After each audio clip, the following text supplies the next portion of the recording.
Brody, Brody, Brody, Brody, Brody, it's not Broody.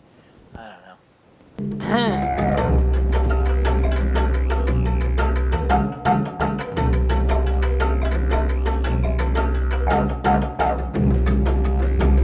Hello there, heroes. I'm the Orange Ranger, and I've got a monumental task before me today. The 2 seasons of the latest iteration of Power Rangers have finished airing. No, shh. They've finished airing. And I find it no exaggeration to say that probably about 90% of the Power Rangers fan base found those 2 seasons, collectively called Ninja Steel, to have been an abject failure.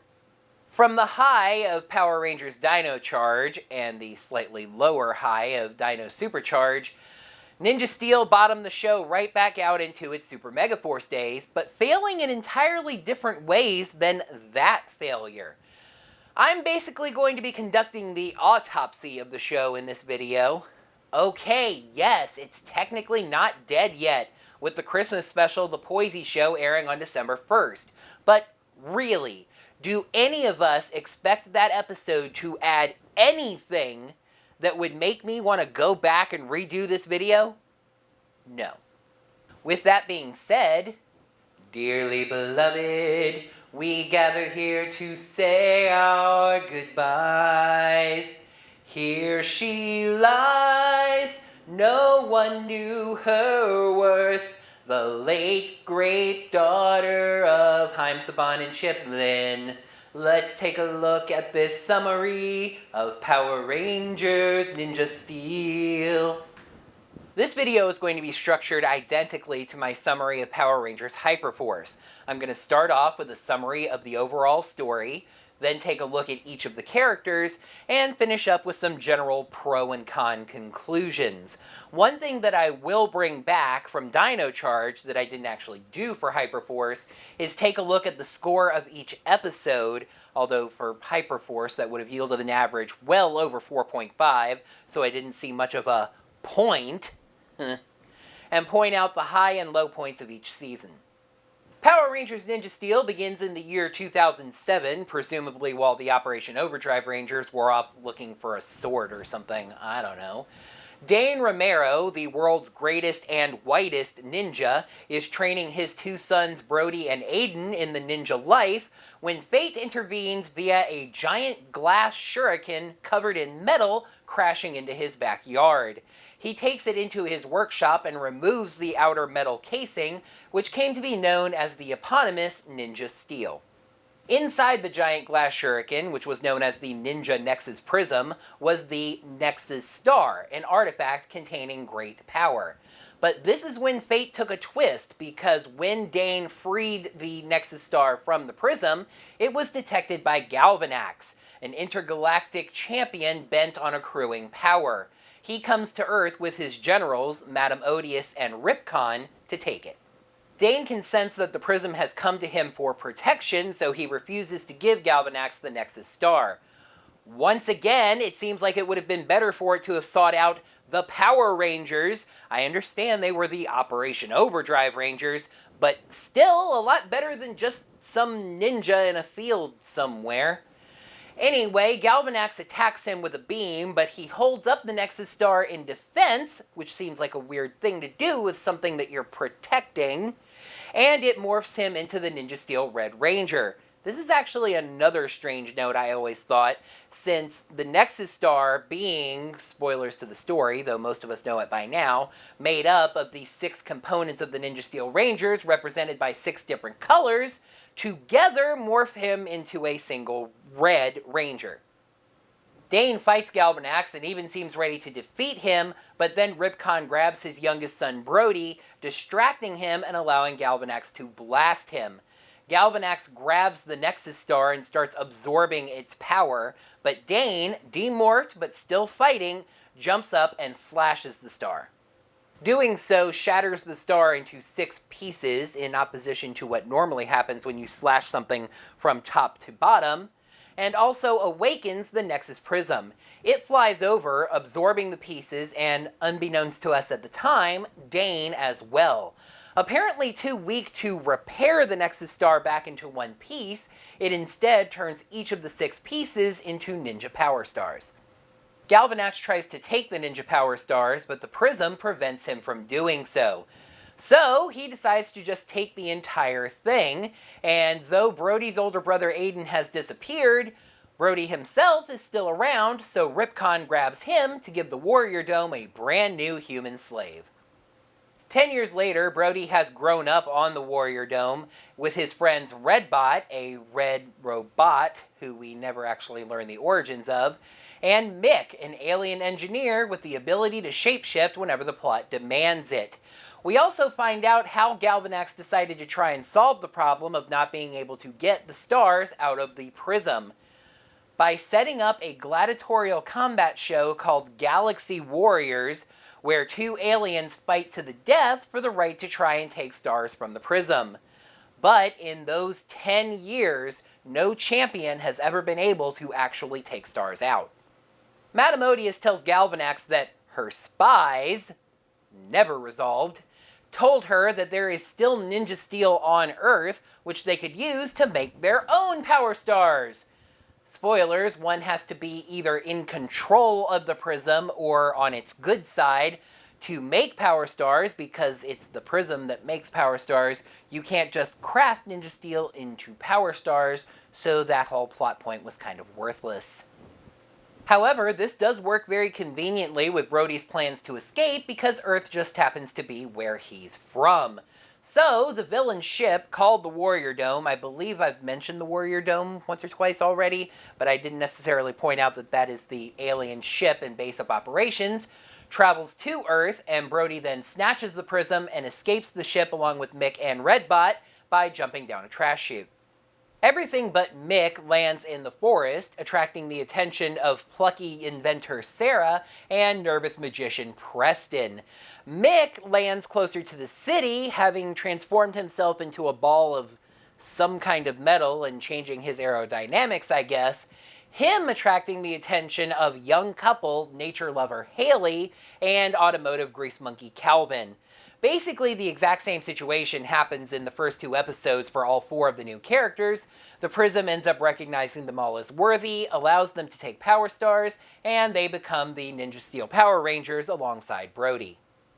After the Rangers find the Ninja Steel, which was hidden by Aiden in one of Dane's trophies, the plot kind of settles in for a while, to be honest. Brody and Mick integrate at the school, Summer Cove High, as student and teacher respectively, and you can have a debate about which of those 2 things would be least likely to happen in today's society.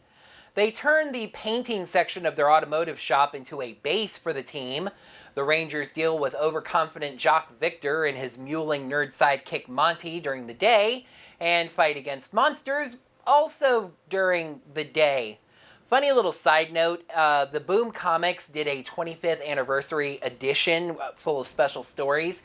In the Super Ninja Steel story, that actually takes place at night, and everybody but Brody whines about how weird it is that they're having to meet at night.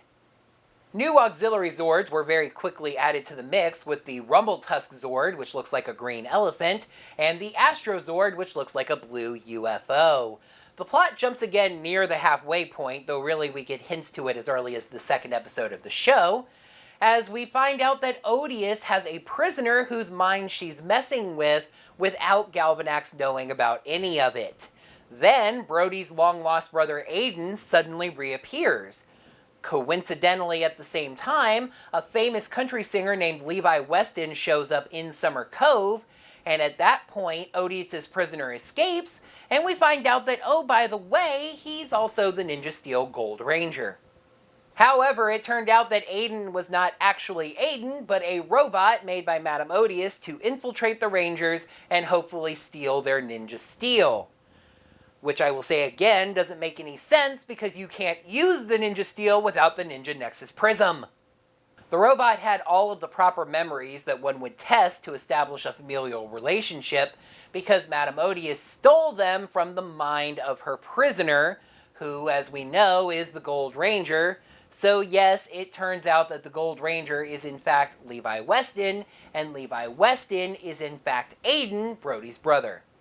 In a sillier bit of the show's aesthetic that was really more of a thing in the Japanese show than the American show, although the American show did establish it through Levi's character, the Gold Ranger is cowboy-themed, with his Zords being a bull-themed ATV and a smaller Zord that rides it.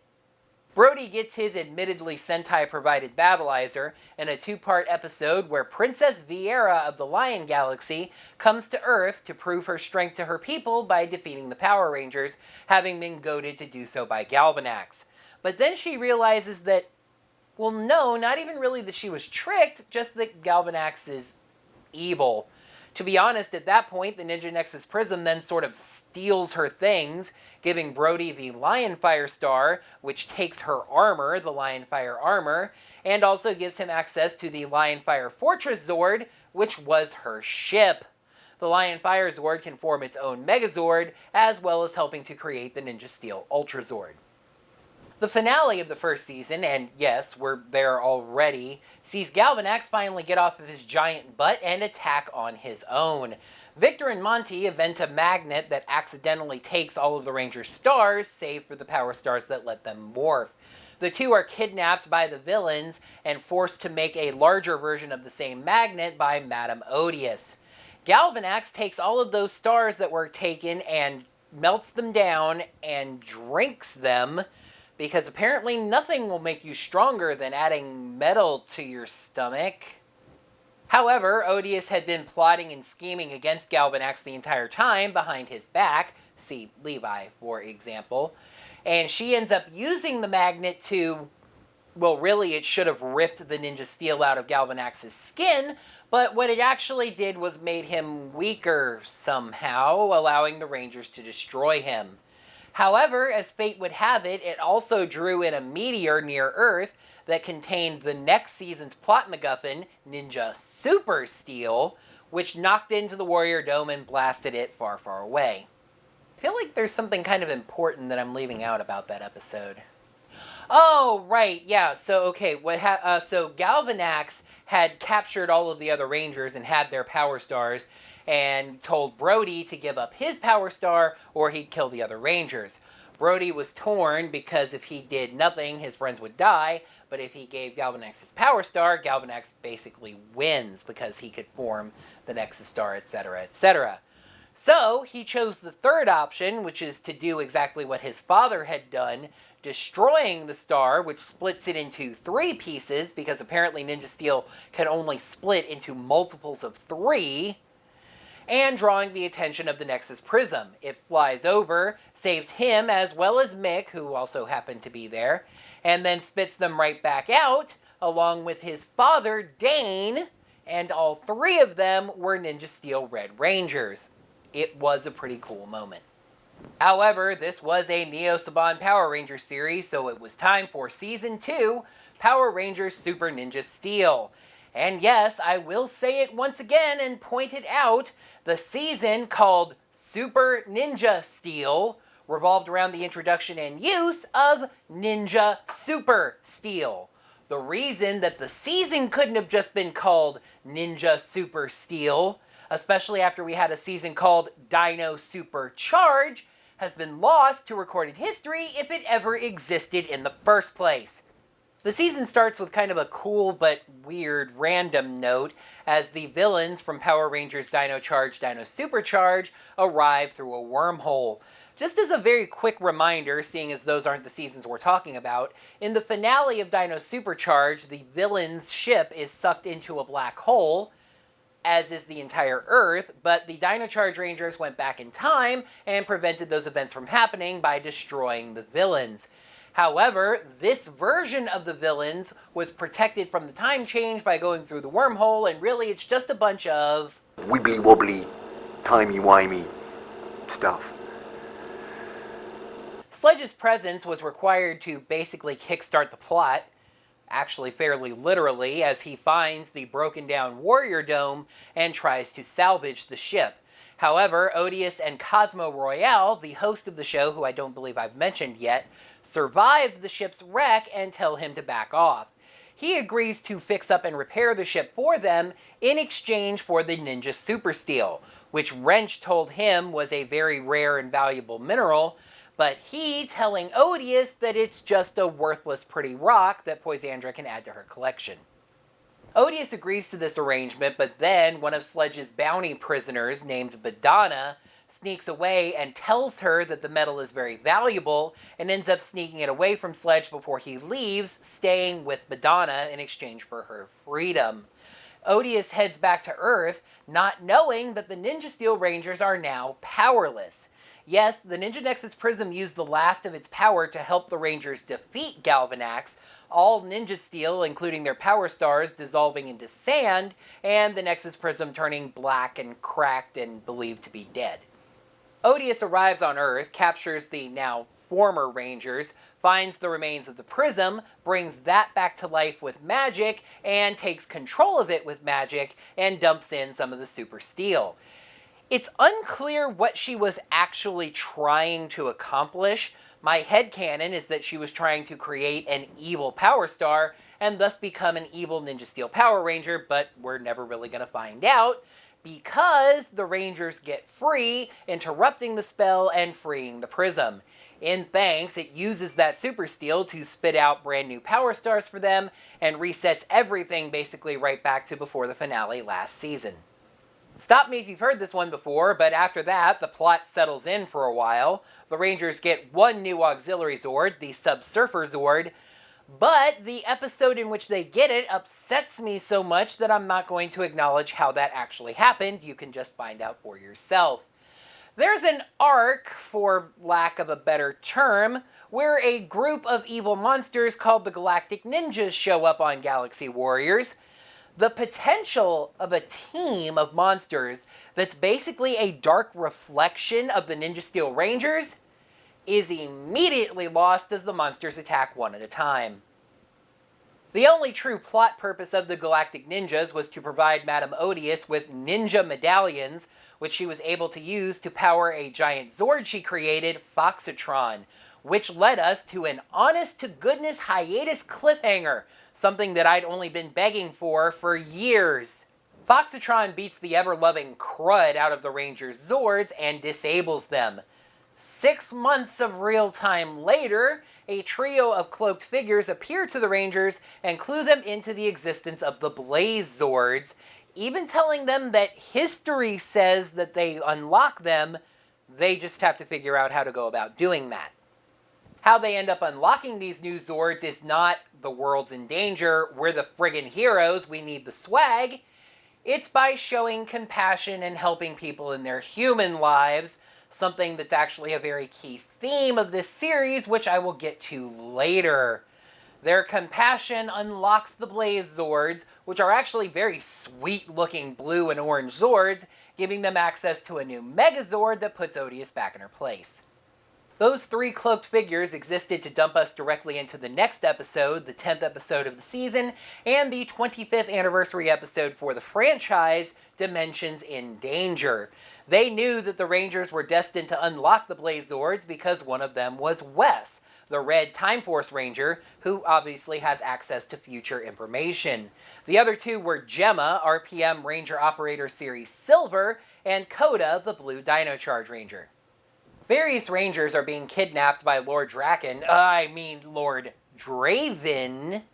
to clone to create a dimension-conquering army. Draven has teamed up with Madame Odious, who makes him giant comedy prop magical arrows that will shatter the barriers between his dimension, the Antiverse, which sounds a little bit like Anniverse or Anniversary, and the core dimension. The Ninja Steel Rangers team up with Tommy, who it turns out has a Master Morpher that accesses all of his old powers, except for Turbo, because screw Turbo apparently, as well as a team of other captured Rangers to defeat Draven and save the day. It was a pretty strong episode, though it did raise a number of questions. My biggest complaint, as minor as it seems, is the episode very firmly establishes that Ninja Steel takes place in the main timeline continuity, which makes me wonder why nobody knew what a Power Ranger was at the start of the show, but I'm going too much into a single episode that I've already reviewed, so let's move on. We'll move on by talking about another single episode that I've already reviewed, but I will note as quickly as possible that they very weirdly chose to adapt an episode of Ninja that featured a cameo by one of the Metal Heroes, creating a brand new character named Sheriff Skyfire. The episode is 100% filler with no impact on the plot, and as far as I know, there wasn't ever so much as an action figure released for Sheriff Skyfire, so the decision to adapt this episode was really head-scratching, besides maybe Peter Sudarso's love of tokusatsu. A couple of new generals show up, Tynamon and his fighter Brax, but honestly the story does absolutely nothing with them. You know how I just mentioned a filler episode? These two were filler characters, only existing in the story so Sentai footage could be used. Filler characters? What a weird concept. Anyway, let's move on to the finale. I guess Tynamon does participate in that at least a little bit, as he uses a ray to take mind control of Mick. Although, you could have had a robot do that, so really it doesn't give him any additional purpose to be there. Odious has Mick create a network of satellites consisting of a single satellite to take over the entire planet by firing a signal at Summer Cove. Her plan is to use the entire human race as a cannon fodder army to conquer the universe, apparently having a whole bunch of TARDISes on her ship to be able to store them all. She then has Mick let her into the Rangers' base, taking the prism and having Mick craft her a brand new Nexus star out of the Super Steel. She takes control of the prism once again, and this time it successfully creates for her the Nexus Superstar. She completely merges with it, growing far more powerful. But then Preston does a magic spell that combines the Rangers' power stars and grants them all the same amount of power as she has, meaning his spell was 6 times more powerful than her spell, and in perhaps the shortest final battle in Power Rangers history, they defeat Odious and save the world, then going back to their normal lives as the Nexus Prism leaves Earth to go find another planet to create confusing plot on. We hope you've enjoyed No Moral Theater, ladies and gentlemen. The camera pulls back as if to say, sorry about this, everyone. It's my fault. Sorry.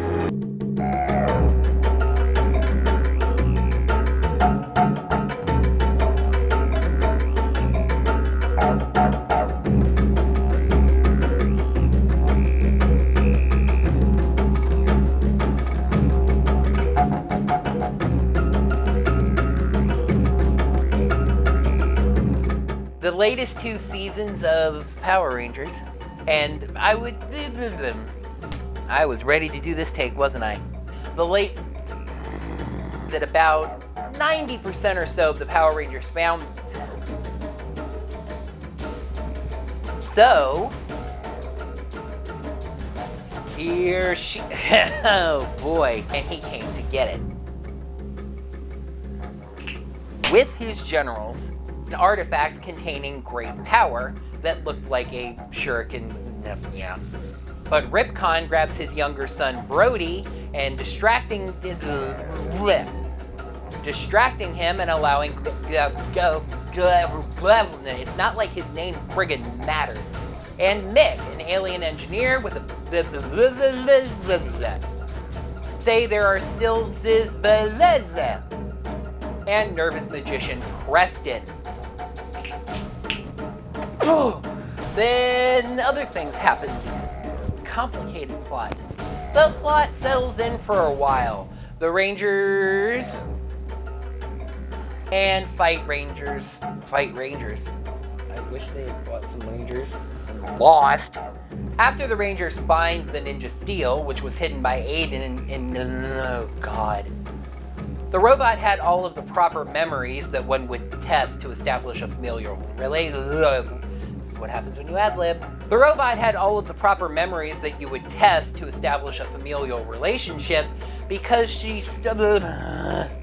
the Gold Ranger is cowboy themed, his Zords being a bull rider themed party monkey skill. Giving Brody the Lion Fire Star that takes her armor, and then the other part of it too. But as fate would have it, it also happened to draw in a magnet that contained The season starts off on a pretty cool but kind of random note as the villains from Dino Charge Super arrive in the finale of Dino Supercharge. The villains are sucked into a wormhole, as well as the entire Earth. So let's move on to the characters. We will start with Brody, the Red Ranger. You could